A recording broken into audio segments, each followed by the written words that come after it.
Welcome back, guys. Come with me to go and pick up a Peugeot 207 out of BCA Manchester. So first off, we need to get the train from Chester to Manchester Piccadilly, and then we'll be getting a taxi from Manchester Piccadilly to BCA in Bellevue.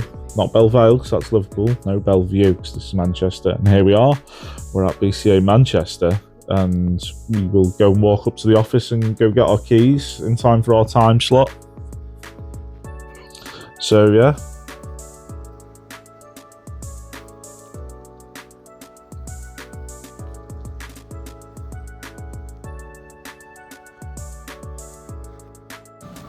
Hello everyone, welcome back to Cheap Motoring TV. I just want to start by saying a massive thank you to everyone that's subscribed and liked the videos.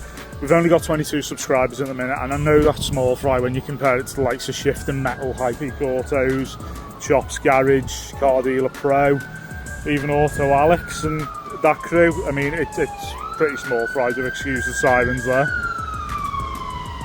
This is my third take, so I'm not going to take another one. I'm going to have to like it or lump it. So yeah, just a massive thanks. When I first started this channel last week, I never in a million years thought anyone would watch it, let alone 1,000 people view the first video. So a massive thank you from me, really. If you are watching the videos, please feel free to like and subscribe. The more subscriptions we get, the more of these antics we can get up to. So what do we have here? We have a Peugeot 207 diesel HDI. Bought it last week. Car stands me probably the most valuable car I've had out of BCA. The pads there, you can see they're quite far back in the carrier, so that indicates there's a good amount left on the pads. Same again on the near side. There's a ding there. It's a grade 4 this, so it's one up from bottom grade, but to be fair, I think they've been a little harsh on it because it is quite clean. 5-door.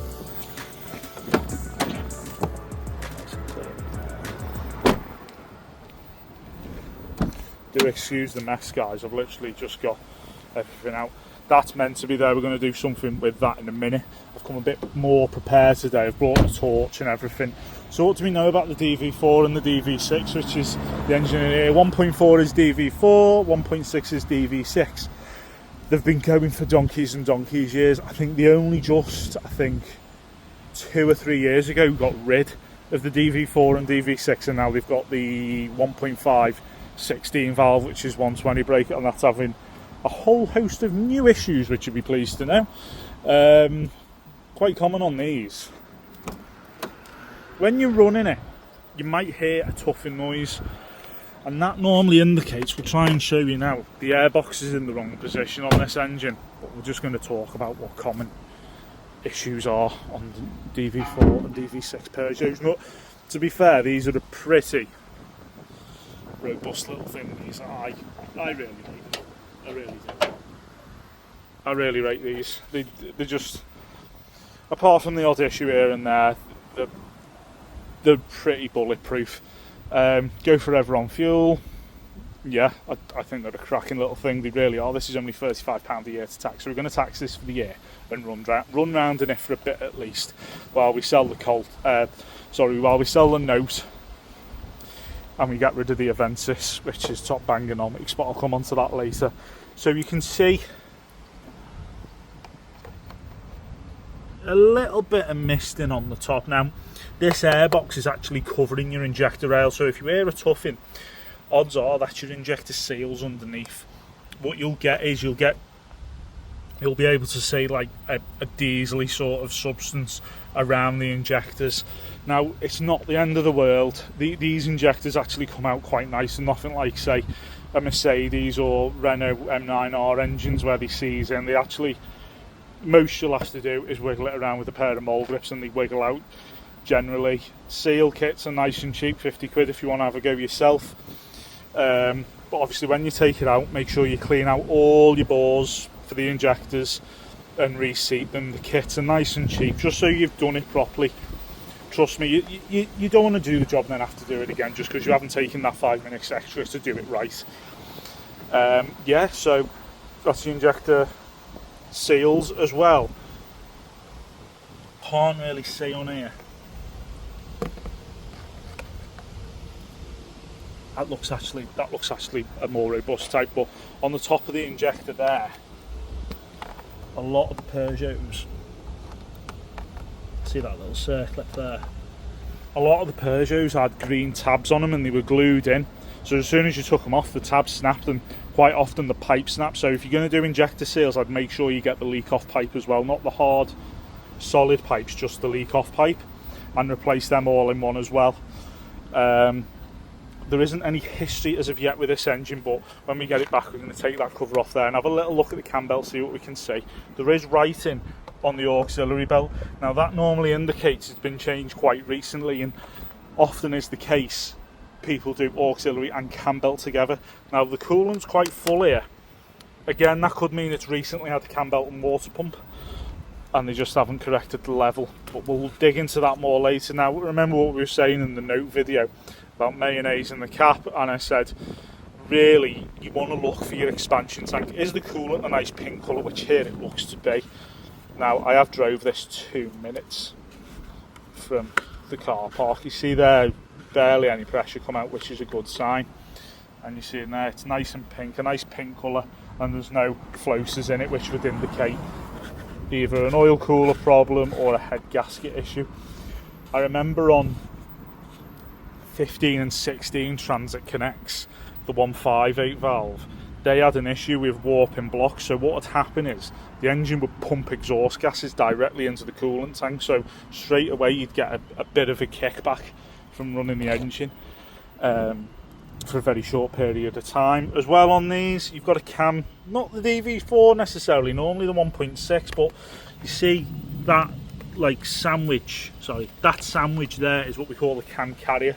Now often these leak oil on the 1.6 and it can be quite bad and it can leak everywhere. Now I've known people in the past as well to replace a rocker gasket and think that fixes it. It doesn't. If you're going to do the cam carrier, you'd replace the rocker gasket anyway, so you do it all as one. These little 1.4s, again, it's better seen on a Fiesta, but a common issue on these is the thermostat housing on the top of the gearbox leaks. Now that can give you like a pink, obviously pink coolant around the gearbox. That's normally an indicator that the thermostat housing's leaking.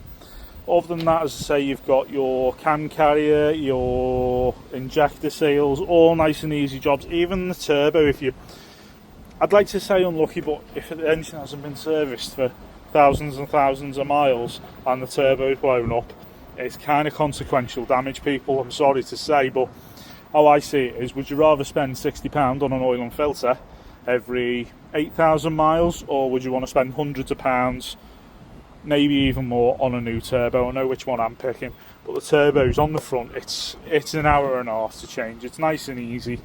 So even then, if you are unlucky enough or whatever to have a turbo go, it's nice and easy. So yeah, we'll just take a little walk around it. It's 5-door as well. I think I might potentially have a buyer for this. We sold a little Clio the other week, and I've got a couple of people wanting first cars. Now it's a bit tatty, but when I say tatty, there's a ding there, but it's a first car, you know what I mean? I'm happily going to drive around in this for a few weeks, because trust me, I'm in a 2003 Avensis at the minute, as I said last time. And now, to be fair, now we've bought and sold a couple of cars and we're trying to move up in the world. We're all getting some half decent stock in, which is always good. As I say, straight away when I got into this, I've noticed a clicking on the offside front. Sorry. Now, it sounds very CV jointy, because what it is, when you turn the wheel on a lock and accelerate gently away, you'll hear it click, click, click, click. That normally means a CV boot. A CV joint's on its way out. And normally, something like this, a Peugeot, you'll be able to pick a drive shaft up cheap enough. So you'll just change the drive shaft. If you're going to have a go at yourself, just make sure to top the gearbox oil back up, because what I have noticed on Peugeots and Citroens in particular, even if you're taking a strut off, those shafts can pop out quite easily with little or no pressure at all. So that's something to bear in mind. So we'll start it up. Starts first okay, which is really nice. Now, as I say, there's no history as such with this car, but we've got a key tag from a garage, so we're going to ring them tomorrow, see if they've got any history with it. It's what it's all about. Sometimes when you're buying a car, you've got to do a bit of detective work and have a look.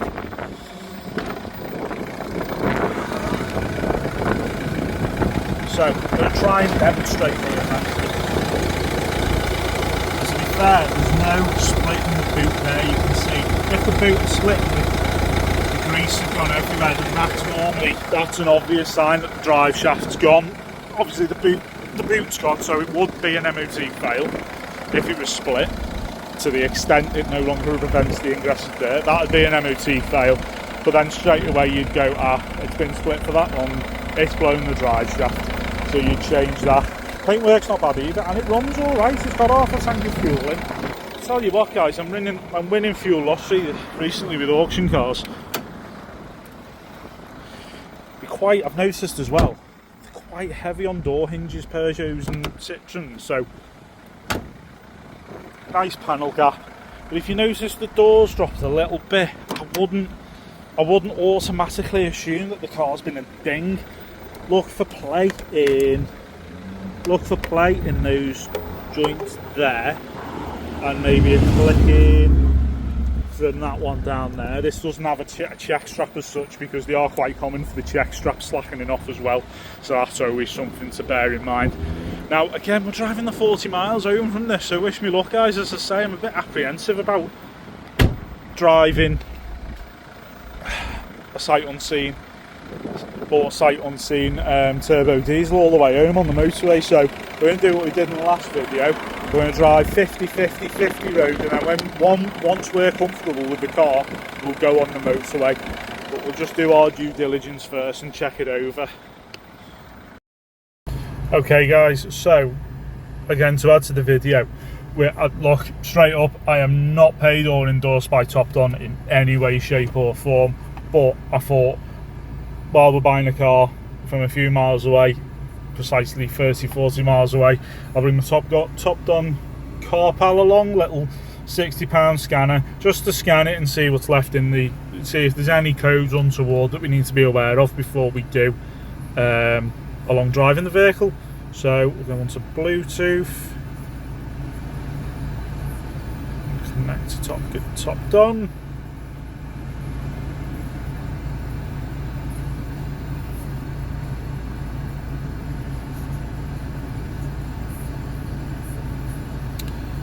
So it takes a bit of getting used to. This is a bit long-winded compared to, you know, your more purpose-built tablet scanners. Topdon do them as well, but I've just bought this for 60 quid just because it's easy. And to be fair, at the time buying it, I didn't think I was going to get the use out of a bigger scanner, but I think that'll be the next purchase I make, is a bigger scanner, just for ease of use, really. Being a mechanic myself, obviously, I use a lot of computers and tablets and whatnot that are very quick and very snappy to hook up to cars, scan them, code read, and then go through the relevant service functions. But for 60 quid, this little OBD scanner does do a lot. You know, you get it does do full system scans. I'm just replacing the make now.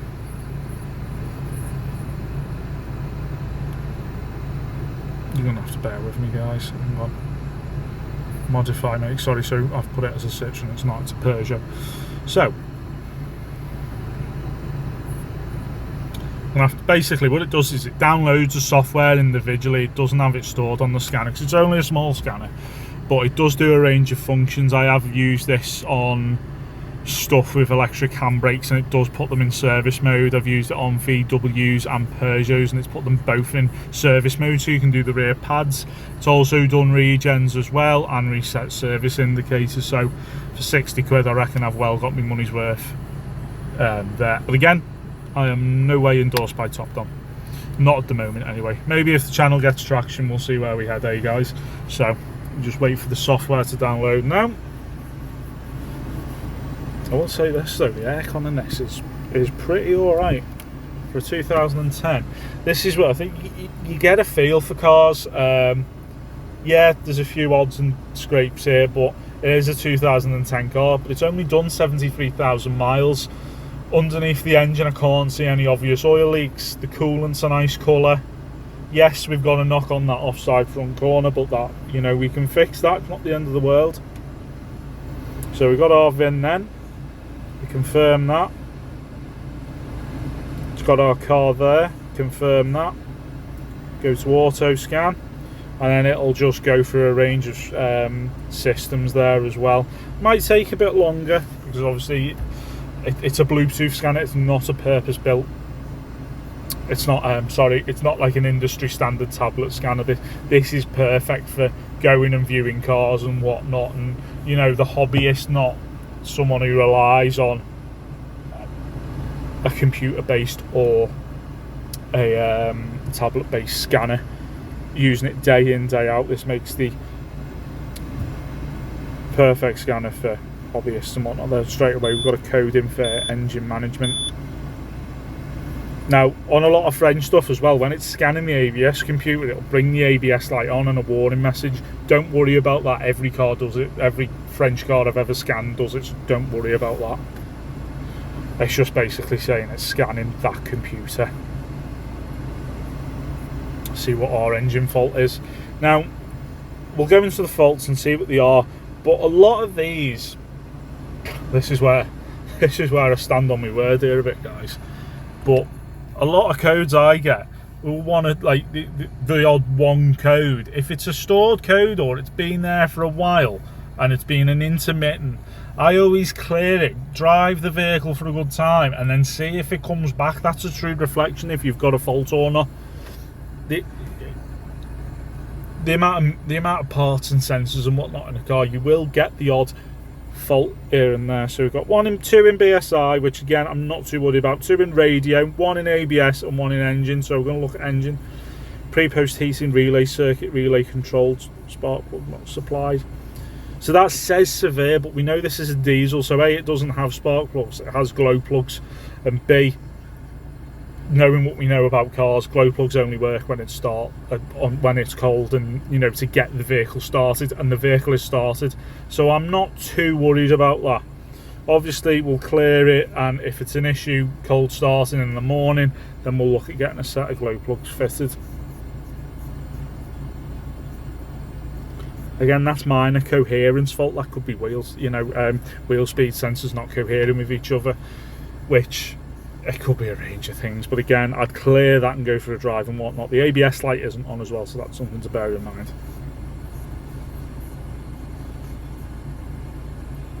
So that says minor. If that was a permanent fault, I suspect what that is there was a blown bulb on the right hand brake lamp, but it's been replaced now, but the code's still there. Peugeots are quite clever in that respect, where the BSI will store codes, will flag up codes for bulbs that are out, which is really good. Obviously I'd always advise you still check them yourself. And again, same in the BSI, it's 2 in the radio. But we've got to get home, haven't we? We're not really too fussed about radios and whatnot. As long as it plays, I'm not too fussed. So yeah, that's that. So guys, it is now a couple of, it's a couple of weeks later now. Been driving the Peugeot around for 2 weeks now. It's a cracking little car. There is some issues with it though, which is why we're here. So we have ordered, because I couldn't quite decide if it was 1 or 2 drive shafts, we have ordered a set there. 2 drive shafts, £65. So I'm not complaining, and for the sake of 60 quid, I'm just going to replace both of them. They were on eBay. Got an oil filter there for good measure. That was £8 off eBay. We have a track rod end as well, because I jacked it up the other day. There's a bit of play in the passenger track rod end, and that was, I think that was £15. Now, what's in the box? So, driving the Peugeot around, there is a strange fault on it. When you accelerate, it like pulls to one side, almost like torque steer, but come on. It's a 70 brake Peugeot. It's definitely not got torque steer. What's more than likely is the back bushes on the lower arms are too soft. So we have ordered a set of lower arms, again off eBay. They were £60 or £70. So all in, less than £150 for parts for the Peugeot. We are yet to find out if the cam belt's been done. Still doing the detective work there, but if not, we may do a cam belt on that.